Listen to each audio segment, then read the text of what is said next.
Welcome back to Used to Sew, a podcast about sewing machines, sewing history, and sewing culture in the past and present. I am your producer and co-host Aradia, daughter of your main host, T.R. Kelly, who is here today to talk to you about electricity, specifically rural electrification. This is our first two-part episode, where this week we will talk about rural electrification in general, and next week is about how that affected sewing machines in particular. This episode is all about putting rural electrification in context. Much like our modern digital divide between urban and rural locations, electricity access itself was a similarly distributed economy 100-ish years ago. The effort required to make electricity available to rural locations was massive, and in many places didn't succeed until much more recently than 100 years ago. TR will be reading to you from a few sources that will be included in the show notes, covering topics like the Rural Electrification Administration and their star, Louisa Mamer, artful toaster design, fire hazard wiring, and ironing technology. I hope you enjoy pondering the question of what is an appliance as much as we do. On to the show. Today, my first thing I'd like to say is, I don't want to say thoughts and prayers. I want to say, holy shit to the people who just went through that hurricane and still don't have power. Electricity is one of those things that we take for granted nowadays, here in the United States especially, most areas, but it hasn't always been like that. Rural electrification is less than 100 years old. In fact, a house that I recently owned here in the neighborhood was built before electricity was available there. And, wow, when electricity came, oh boy, power from the people. Well, let me just tell you, I'm going to be presenting a few things from really well-researched sources, so I just don't have to make shit up, because I'm too good at that, and I don't want to give you guys the wrong ideas. This is from the National Museum of American History. Yeah, baby, the Smithsonian. Okay, here it goes. Imagine your daily life without electricity. Cooking, heating, clothes irons on wood stoves, pumping water by hand, reading and working under kerosene lamps. Many people in rural America lived that life until well into the 20th century. For those of you that can't add, that means like the 19 whatevers, right? And even at then, most only received electricity by choosing to work together with their neighbors and participate in electrical cooperatives, or co-ops for short. First of all, though, Edison and Westinghouse and other inventors began producing practical electrical power systems in the 1880s. This is the beginning of what we call the Gilded Age. Yes, the era when anything is possible. Science and spiritualism are very blurry. We don't, because there's invisible forces that you can manipulate at this point. Electricity. Yes. Why not spirits? Why not ghosts? Absolutely. It's the electrical nature of the universe is being starting to be understood. Radio hadn't really been invented yet, but we were fully into the age of the telegraph, right? Sending over the wires. So electricity is like, oh, what else can we do with this cool thing that we've, okay? So by the 1920s, back to the article here, most cities and towns in the United States received electricity from either privately owned or municipal, meaning city or county, utility companies. Running wires into the countryside, where there might only be a few people per square mile, seemed uneconomical for investors or taxpayers. So nobody wanted to pay for getting the electricity out of the cities and towns. Right, there's a lot of miles just for a couple people here, a couple people there. And what are they even going to use it for? Exactly. What are they going to use? They don't even know, like, what. But, okay, modernness, 1880 to 1920. Our age. We just did 40 years there where electricity in the cities is a thing. It's pretty common. Because of cost, not out in the country. So by 1932, we're into the Depression now. only 10% of rural America was electrified, and most of that was by home light, what we call light plants, which is basically a fuel engine, internal combustion engine, turning a generator, feeding a battery bank. Farmers were off grid. They didn't call it that back then. They had and the most common manufacturer was Delco. So I have a Delco plant. I have a Delco light plant. And the Delco light plant, you'd go out and you'd run that engine for, I don't remember how many number of hours, and that would charge your battery bank, which was huge. But it was like lead calcium 2-volt cells or something. Some nerd correct me on this, but what kind of a Delco light? Okay, what was the output? 32 volts. What does it have to do with sewing machines? If you have an old sewing machine, the motor has various little brass screws that you can change around so that your motor will operate on a Delco light plant. 32 volts DC.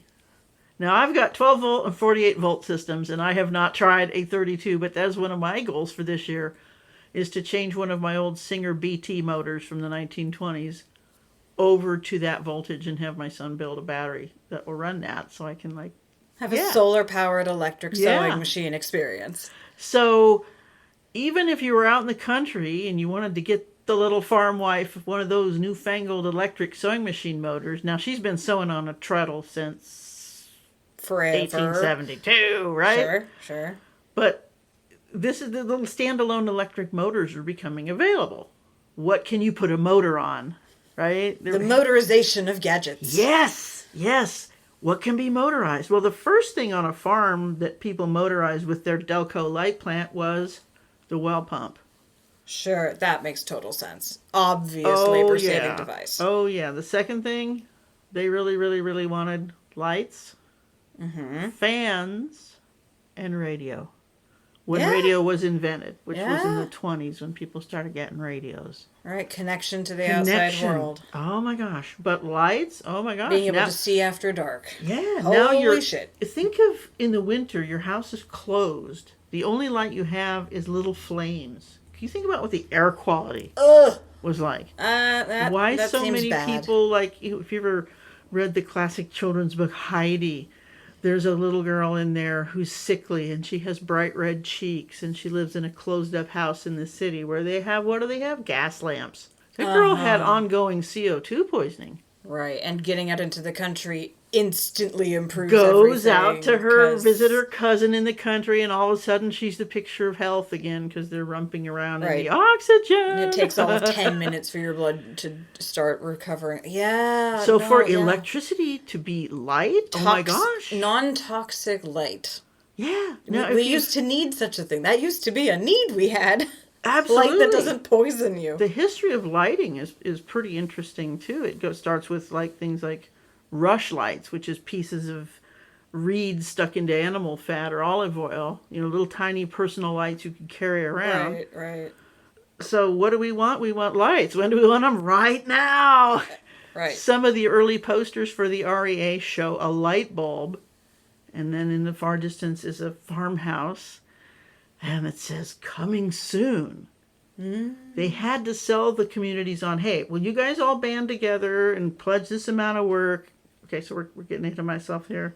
Okay, so by 1932, only 10% of rural America was electrified. They had to do it themselves with the light plant out in the garage, 32-volt light bulbs, 32-volt, all these things. But it was only for that farm and only a certain amount of power per day, which went to lights and the well pump and things like the sewing machine and the electric fan. Electric fan was really an important thing. This is way before air conditioning. Right, to keep people from absolutely dying in the summer. Especially in the summer when you have to cook. How do you cook? You cook on wood. You have to heat up your house. Oh, that sucks. Right? Okay, so this electrical divide between the people in the city that had municipal power and the people in the country that if they had any, they had to make it themselves. This divide fueled the differences in standards of living between city and farm, hampering rural Americans' ability to participate in the life of their modernizing country. What does this remind you of today? Access to the internet? Exactly. Yeah, yeah, Exactly. having a shitty connection that goes in and out constantly and doesn't allow you to have video calls because Mm-hmm. everyone needs Zoom now and Yes, you gotta be yes. able to download giant files. And if you can't do that, Mm-hmm. then So the yeah, basic yeah, availability of electricity was the first, quote, digital divide as far as yeah, like the technology. the electric divide. Yeah. So yeah, do we get electricity? How are we going to get electricity? Now remember, we just hit the depression. 1929, the stock market crashed. We're at 1932 here, and President Roosevelt is the guy now, and he's like, all right, here's what we're going to do. And he starts establishing all these agencies to take care of the problems. Well, one that we're concerned with right now is the REA, the Rural Electrification Administration. Rather than simply build the power systems, the REA made loans to electric cooperatives that were to be repaid over 30 years. Now, what does that mean? That means the government is going to loan this group of farmers this much money to build their electrical system, run it as a co-op. It's not a private for-profit thing. When their loan is paid off, then they own it. They can do whatever they want. Now, you out here, Aradia, Mm-hmm. are on electric co-op. Right, right, yeah. I'm just like, so that's those co-ops still exist then. That's when this one came into existence. Over at Leisureland, we were on Public Utility District, which I believe started as a co-op. Sure. Because for our listeners, we are very rural out here. Oh yeah. It is a long way to the nearest stoplight, let alone a McDonald's or a Walmart or a fabric store. Truly, truly.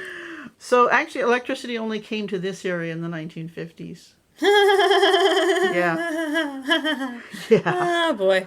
Oh boy.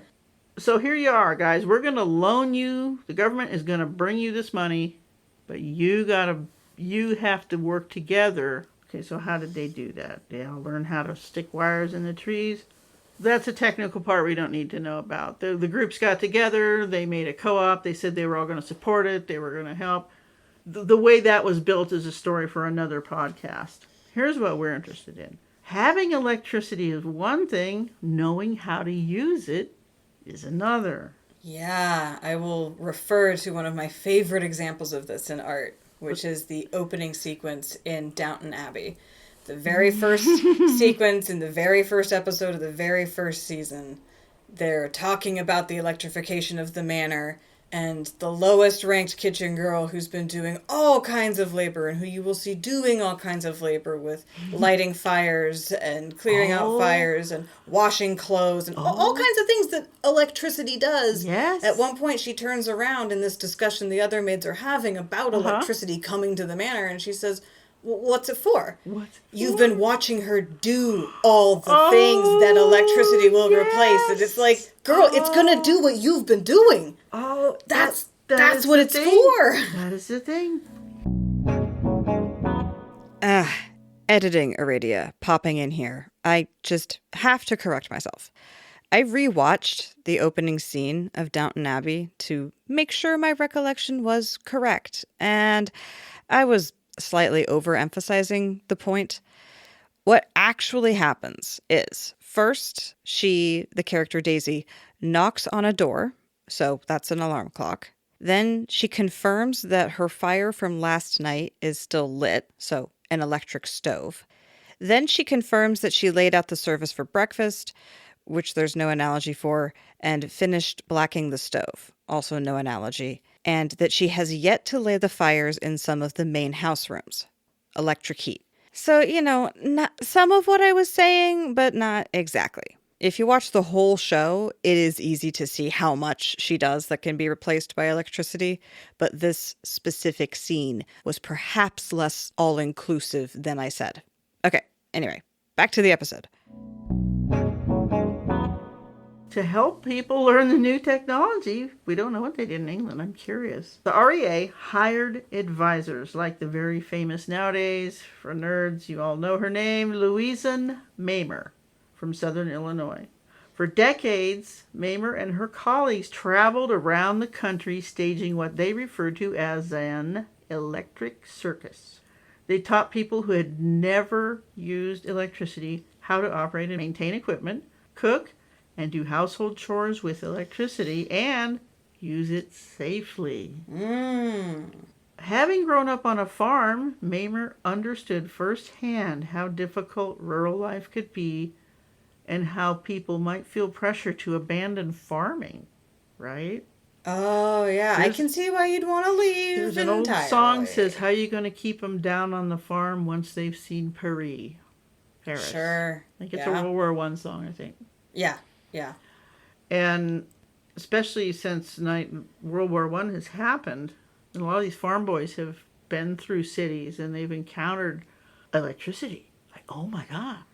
Returning World War I veterans were very excited to participate in this co-op because they knew what electricity could do. They had seen the heights with which you could go to. Yeah. Ms. Maimer graduated from University of Illinois College of Agriculture, taught home ec, and began writing about the topics. Joining REA soon after the agency's establishment, she traveled not only as a home electrification specialist, that's in capitals, kids, but also wrote training documents and vetted the program materials for people to use to teach people how to use electricity. A lot of her paper files have been collected. World War II interrupted the work of the REA of getting electricity to everybody. Really? They were midway through the process and then all those resources had to get diverted. It interrupted the work. It didn't stop the program. It just interrupted the work. We needed to devote everything to the war effort. When Roosevelt signed the Rural Electrification Bill in September 1944, he said, from the point of view of raising the living standard of rural America and providing a more efficient form of farm management, one of the most important projects interrupted by the war was the extension of rural electrification. So the president himself said, damn, we're really going on this. We got to go bomb somebody, whatever about that. President Roosevelt went on to explain that participation in rural electrification must be wide, not limited to areas with greater resources. It's particularly important that extensions of rural electrification be planned in such a way to give, he goes on to say lots of blah, meow, but basically he wants to, rural electrification should bring modern service of electric power to farm families in the backcountry. The poorest, the least, everybody the most widely needs electricity. Yeah, the president says, we need electricity. Yeah, I need to ask my mom what her experience of that was. Yeah, now a lot of times they didn't have electricity because they couldn't pay for it, but not that it wasn't available. Yeah, no, that would be a good. We could interview her. She would love to get to be on the podcast.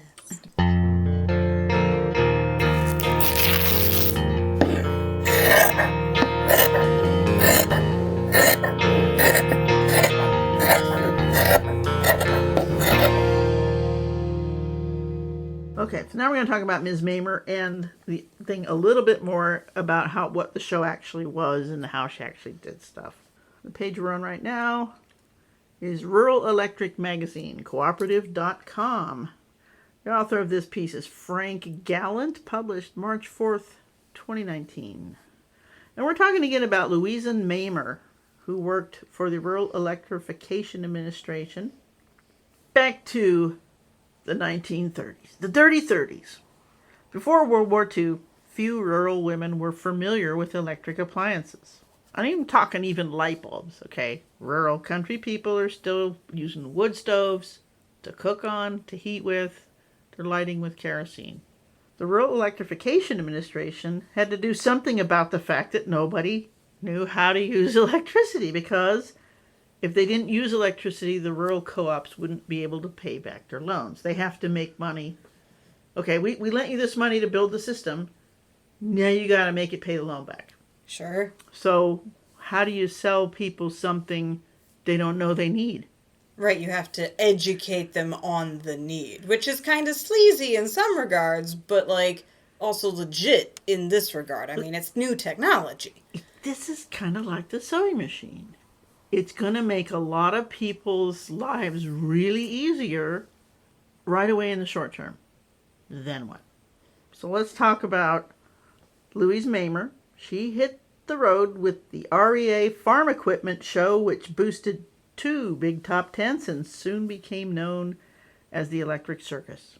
The show made 22 stops in Iowa and Nebraska between October and December 1938, and over the next 3 years visited 26 other states. That means my grandma could have watched that. Oh. Any of my great aunts, they might have. Yeah. My mom was born in 1938, and Nebraska, I mean, all the relatives are right there, right? Yeah, totally. So, in a 1975 interview, she described a typical stop. We'd move into a town over the weekend, set up the tents. That night we would have the home electrification specialist, which was my job, she says, demonstrate lighting equipment. Now there's a picture of here with a bunch of switches and a bunch of different size light bulbs. So I can... She was like the lighting department at Jerry's. So she's showing people what a switch is. Uh-huh. You never seen a switch. Right. What is a switch for? It's for electricity. Mm-hmm. What is a switch? Mm-hmm. Is it like a faucet? No. You know, and old switches, pull chains were kind of early. There's several types of early switches. Yeah, totally. How to operate a switch. What is a light bulb? People would try to blow them out. Right. What are the operating parameters? Exactly. So that was her job, was to teach people in a non-condescending way about the new thing and how it would benefit them. Because you can sell anybody anything. You don't sell them a thing. You sell them a benefit. Right. Yeah, totally. And there's a lot of benefits to electricity. It basically sells itself once you get over the learning curve. Just like surgers.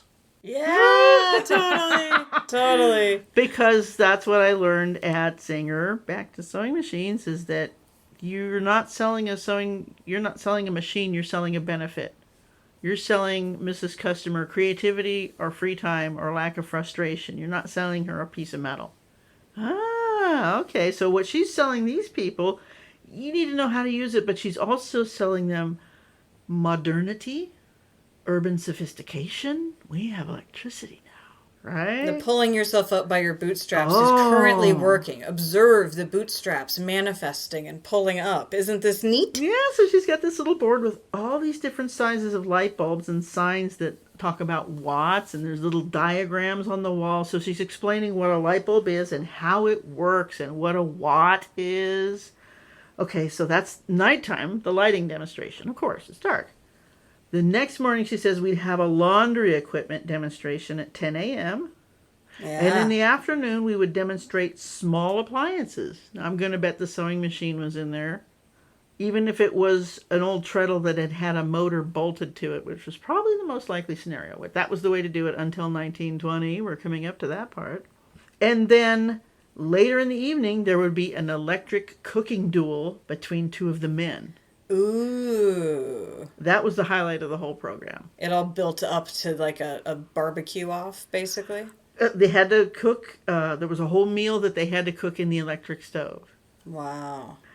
The REA Electric Circus was discontinued in November 1941, a week before Pearl Harbor, because with the U.S. readying for war, the REA couldn't justify the gasoline needed to keep the trucks on the road.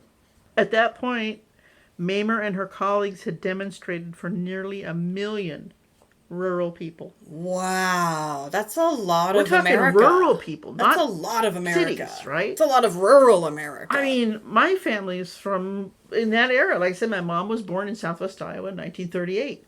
It is very possible that some of my older female relatives went to one of these shows. It almost seems more unlikely that none of them did. Yeah. Right? With 1 million people in that area, in that demographic, the odds that none of your relatives experienced that seems pretty low. Now, one of them had to have. I don't know for sure, but I think she probably didn't go to the really, really sparsely populated plains states. Because I do know that areas of southeast Oregon didn't get electricity until the 70s. Well, sure. Right? Sure, yeah. I think she was concentrating on farm families, which are Iowa, Nebraska, Minnesota, Wisconsin, the Dakotas, the whole middle, east of the 100th meridian. So I do want to ask my mom if she ever saw anything like that. But her family was kind of hill people and might not have been into that newfangled electricity. Still might have been exposed to the demonstration, though.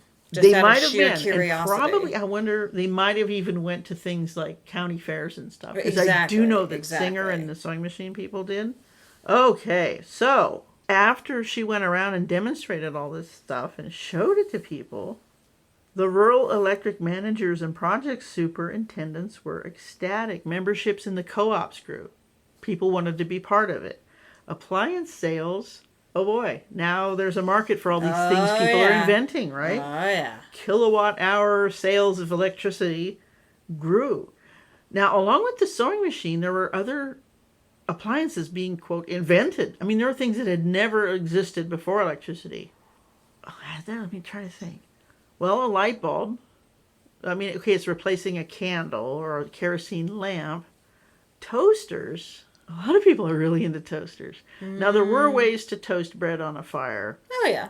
But some of the beautiful toaster designs from the 1920s, and they're art. They are really art. You know, even be careful if you're going to plug one in. Speaking of plugging things in, plugging in, what do you plug into? The house was not built with wiring in the walls. The REA would come around to your house. Here you are, Joe and Jane Farmer, out in Pottawatomie County, southwest Iowa. Honey, the REA's coming to bring some electricity. And pretty soon, all your guys at the Grange are talking, oh yeah, the electricity's coming and da-da-da-da. And are you going to get your house wired? Well, what do you mean? Well, the REA would send around a team of trained guys, and they would sell you the wiring package, and it was not like profit sale. It's like you're buying it from the co-op. Right. Very under what you would have to pay. And you got lighting for 6 rooms. Now, this is, some of you that maybe are in old houses or have ever lived in an old house, you've got a beautiful medallion in the center of the ceiling, and a wire that hangs down. It's twisted 2 wires of cloth, and it ends in a metal socket with a turnkey switch and a big old fat light bulb hanging on the bottom. There's no shade. It's a wire with a light bulb, a socket. That's not much. And it's really heavy wire, and it's hanging down, and it's just this really utilitarian thing, right? So your REA package includes 6 rooms with light and a circuit for a refrigerator. Now, this was something, this was one of the other things that women were like, oh, yeah. Mm-hmm. And an electric range. Yeah. Remember how cooking in the house heats it up, and you've got to build a hot fire, not to mention smoke, wood fumes, bringing the fuel in and out, getting the fuel? Electric range, electric refrigerator, lights. And out in the barn, you would have a light circuit and usually one for a milking machine for some farms. So there would be wiring in the barn. Mm-hmm. Now, that's your basic thing. There aren't any appliances yet. There are light bulbs. They're not plugs. It's just bulbs. There are bulbs. And there are electric motors. Because this is pretty much in the barn. You're going to get a motor and you can hook things up to it with a belt. Right, so the wire just goes right to the motor and then you're... Yeah, you hook the motor with a belt up to your corn grinder. All these things that you used to use manually, you or your horse, now you hook it up to the motor. And it just goes. And it's not crapping all over your legs while it's doing it. Right? So there's the standard electric package wires your farmhouse and your barn. And you get a security light. You get a big pole in your front yard with a light on it. And the beginning of light pollution in the dark places. Cities, you expect to have light pollution, but this is the beginning of rural light pollution. Very excited about it. And I have lived in so many old houses where that light is still there. God damn. Still there. You know, it's like the weird old mercury vapor. They cast this weird purple shadow. You know, it's like, oh my gosh. So here you go. Okay, so we've got our houses wired. And then flashbacks. The day the lights came on.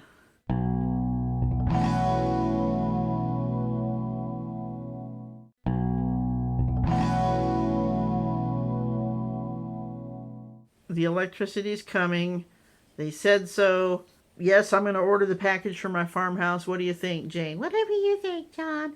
Okay, we're wired. So everything's in place. They've trusted the co-op that it's going to come on. The bulbs are hanging. This could all be an elaborate scam at this point. They don't know. Yeah. There's been so many scams in American history. This is this is the era of scams at their peak. Well, this is when the Depression era and Roosevelt sort of taking over everything, being a friendly dictator and creating all these make work agencies that also made things safer. Teddy Roosevelt before. There was a lot of regulation going on, but people didn't expect it was going to be good. They just didn't. Somebody's scamming me. And a lot of farmers didn't want to sign up because they couldn't be convinced that they weren't signing over the rights to their farm. There's some sort of tricky giving it up to the government because now their property is on the property. Yes, the government needs an easement across my farm for their wires. Why do I don't want that. That the government, because a lot of, still, as today, as always, the rural people don't trust the government. That's never been a state of affairs ever. That's beyond any politics. It's just the city-rural divide. And, this is part of it early on. Yeah. The technology always gets going in the city faster.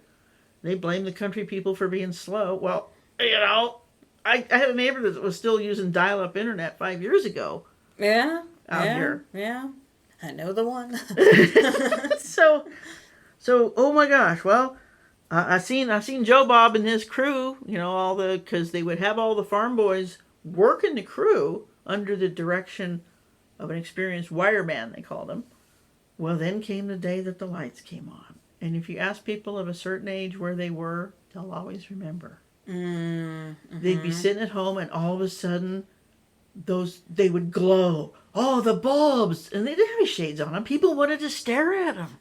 They didn't want to... I wonder how many people hurt their eyes just staring at those things. These weren't frosted. These were the kind that you see the filament, right?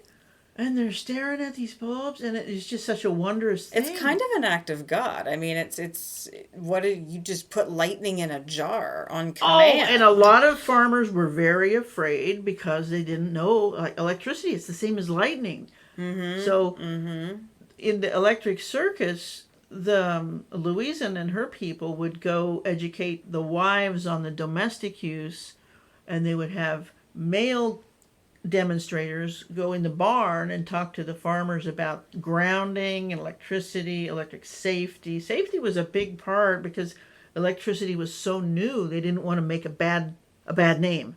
Sure, and people like Edison electrocuting elephants for show was not helping any of the that. War of the Currents is like the sewing machine war, only worse. Highly recommend the movie Current War. Yeah. It's really a delightful movie. Yeah. And really depicts Edison in a bad light, but sympathetic. And you really, I know it's just a movie, but it really gives you that sense of like, this guy created a lot of friction just for his ego that didn't need to be in the system for the sake of like all of us. Like he put friction there that we didn't need. Yeah. Right? Like Westinghouse and Tesla were not creating friction, and Edison created enough friction for both of them. He's kind of like Isaac Singer that way. I kind of, maybe we should do a point-for-point comparison. Yeah, one of our future episodes, I researched all the actual nuts and bolts and names and dates of who invented the sewing machine.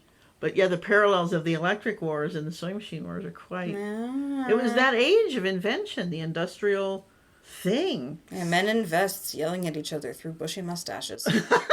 With monocles and they were very dapper while doing dastardly things, Yeah. So here's the electricity in the house. Poof, all the lights come on. A lot of people at first didn't know how to turn them off. Sure. How am I going to sleep? Yeah, they just didn't know, or they forgot what they saw. And that's where the switch lecture was supposed to come into play. Right, because each lamp, early on, there was no such thing as a wall switch. Every switch was in the wire. It was the end of the wire, a big brass thing with a turnkey switch, and the bulb went in the end. Now, it was big burly wires. The houses had 100 amp service, I think. Maybe it was only 50. And what was this hooked to? All the wires, your 6 lights, your refrigerator, your pump, all this stuff went into a fuse box with fuses, not breakers, fuses. Big glass things. You don't have any fuses, you stick a penny behind it. Boop, you just created a short circuit. Now your farmhouse is going to burn down. Learning how to be safe with electricity was kind of... Farmhouses burnt down. Yeah, well, but it makes sense that they were thinking about that because their sources before were literally fire. Yeah. So farmhouses were burning down already. So it makes Already. sense that they were like, is this going to give me more or less burning down hazard? Right. But burning down was an active problem already. But you can see fire. You can see fire. How does electricity, that it's smoldering in the walls? Okay, the wiring at the time, and a lot of you with older houses might recognize the term knob and tube wiring. It's the conductors, which is the metal part of the wire, are wrapped in fabric, and those get drilled and poked through the joists in your house, and the holes are lined with these ceramic tubes, and the wire gets wrapped around these knobs, and it's a very elegant system. The wires just sort of stand out there like clotheslines. If you go down in the basement of one of these old houses, you'll see these things. Yeah. I've definitely seen You've this. been in those, right? That 1910 sort of quintessential Pacific Northwest house. Yes, Yeah. absolutely. And most of those, if they're rural farmhouses, might have been REA. A lot of our houses here in the Pacific Northwest were tapped into whatever the local mill. The local mill, steam-driven mill, produced electricity for the mill.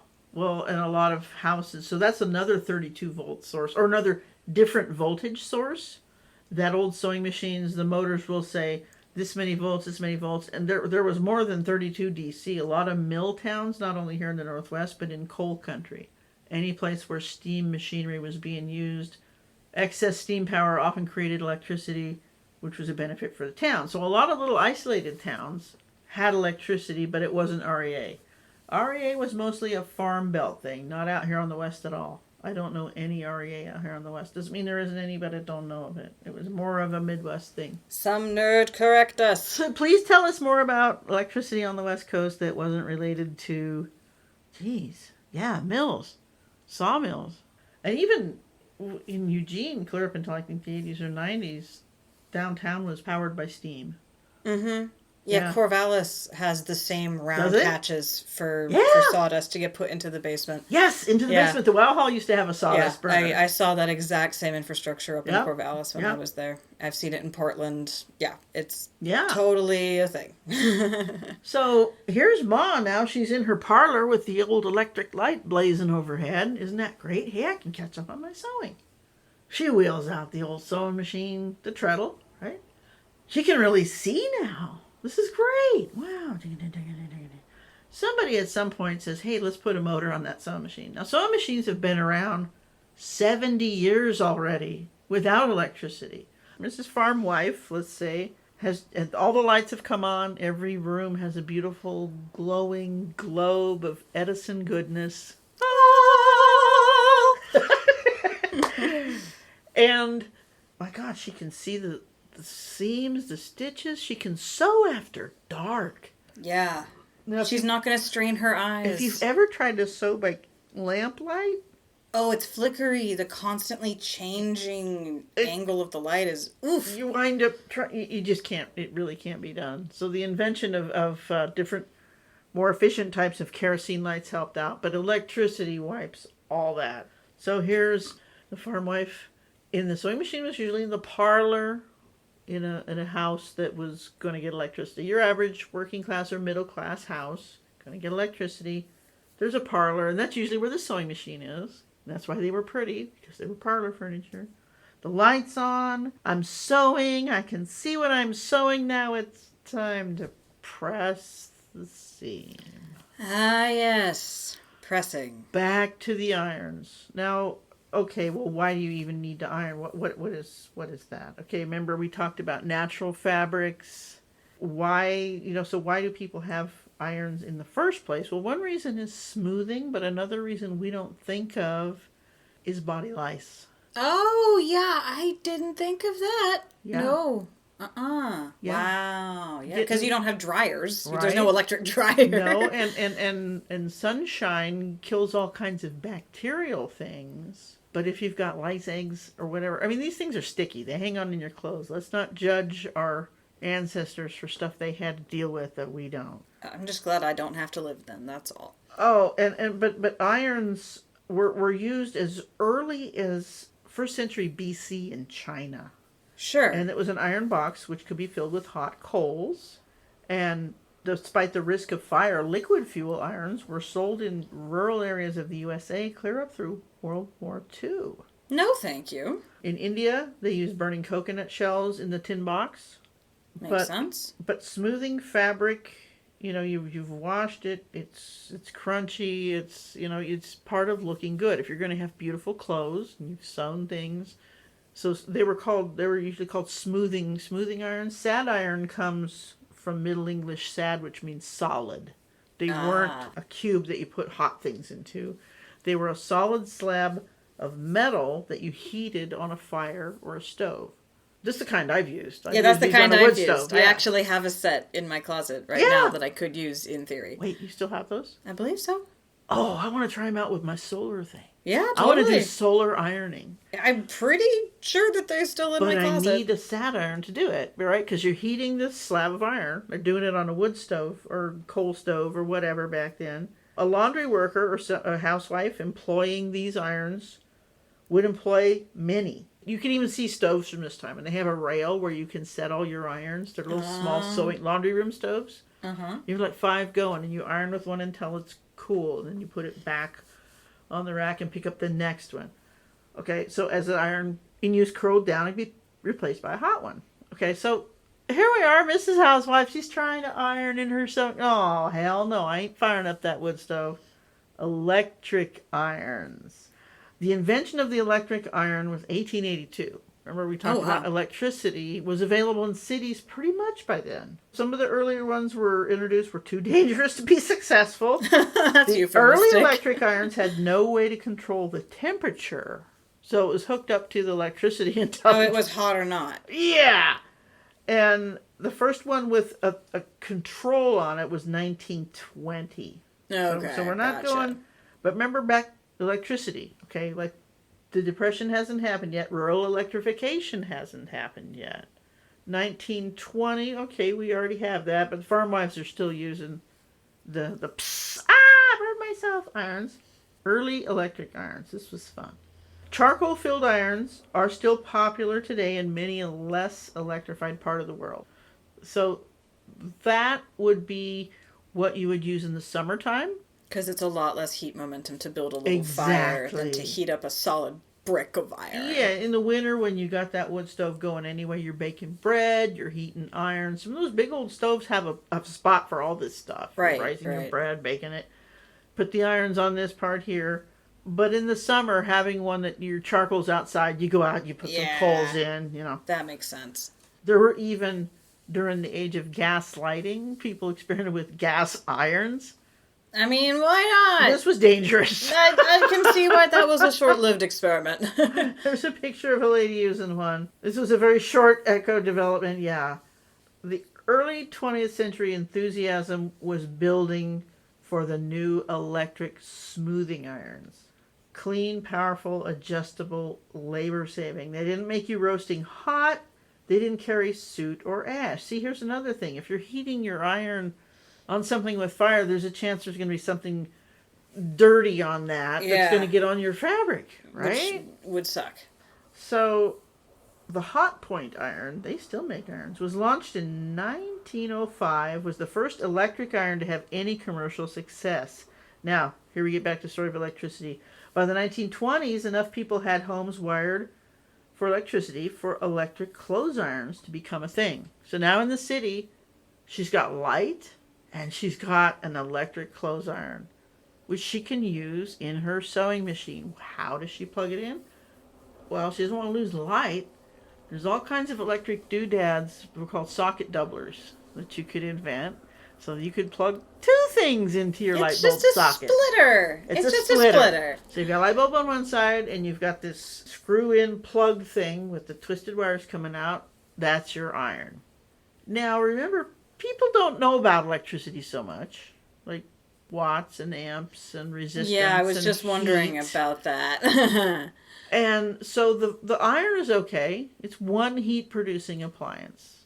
Your knob and tube wiring is run through those ceramic things so that it can heat up, and it's okay. They know that wire gets hot. They know this about electricity. If you look at knob and tube wire, it runs parallel. It's not even next to each other. It goes through all this fireproof stuff. Safe. Until you mess with it. Oh, I'm going to add another circuit. I'm going to scrape the insulation off here. People start adding circuits to their own wiring because they don't want to pay anybody. I'm a homeowner. It's all good. There's all kinds of electric accidents. Irons, because at this time here, because they're A, hot, and B, electric, are a hazardous thing.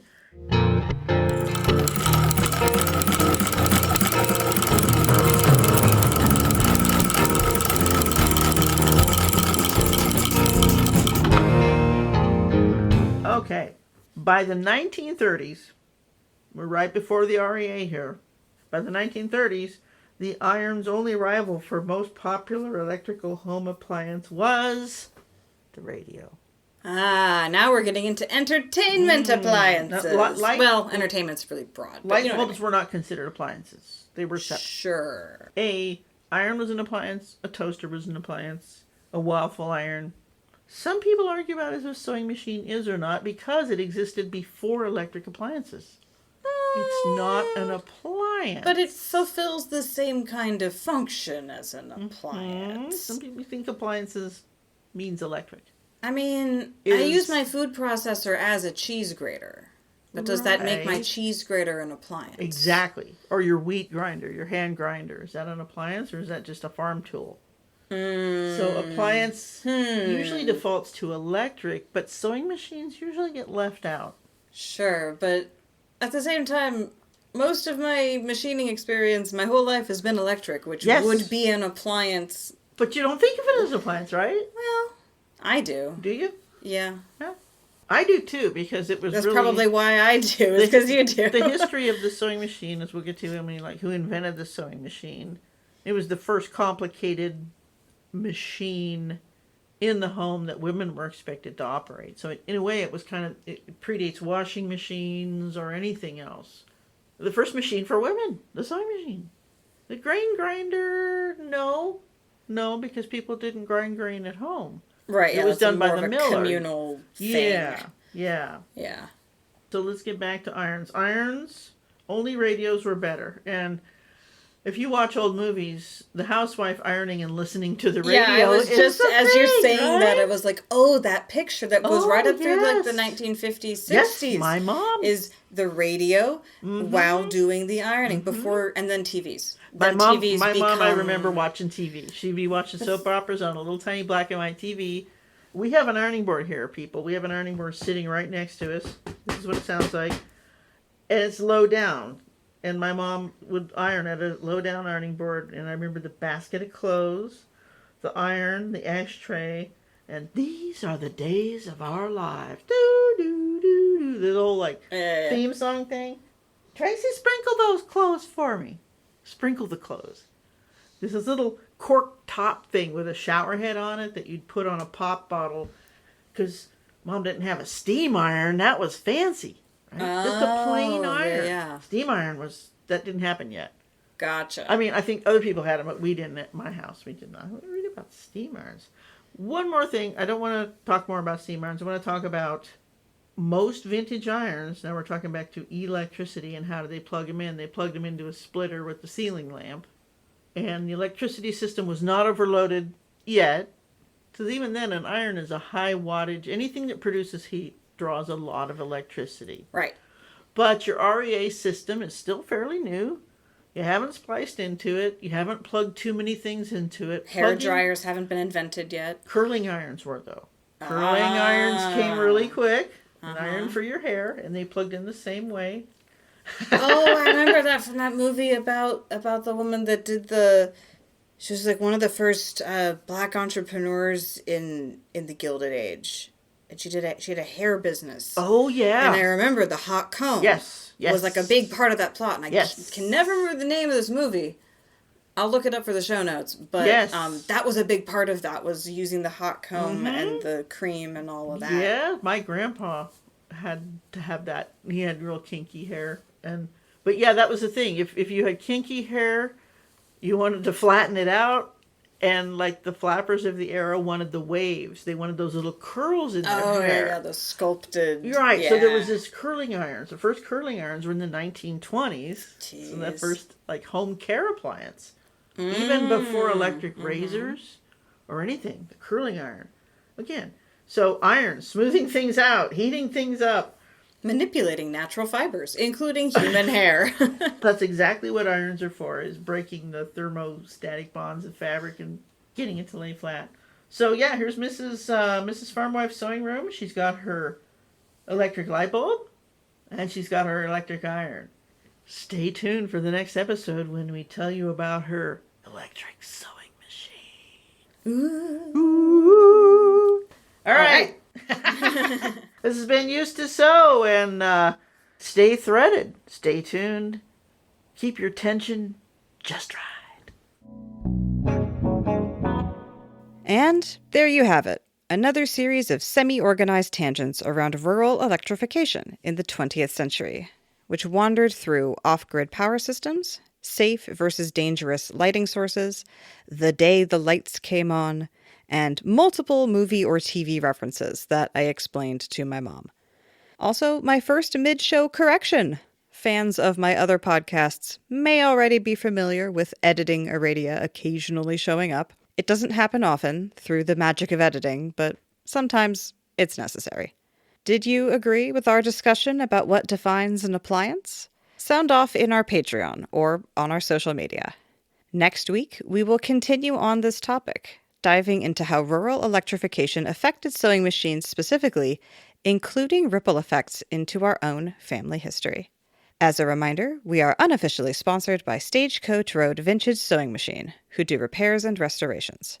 You can follow us and them on Facebook and Instagram, and you can support us by sharing the podcast with your friends and also with money at patreon.com/used2sew. Thank you for listening to us here at Used to Sew. We always welcome your additions, corrections, and feedback in general. Please reach out to us via email at usedtosew@gmail.com.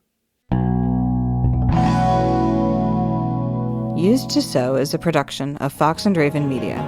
For more podcasts from Fox and Raven Media, visit our website at foxandravenmedia.com.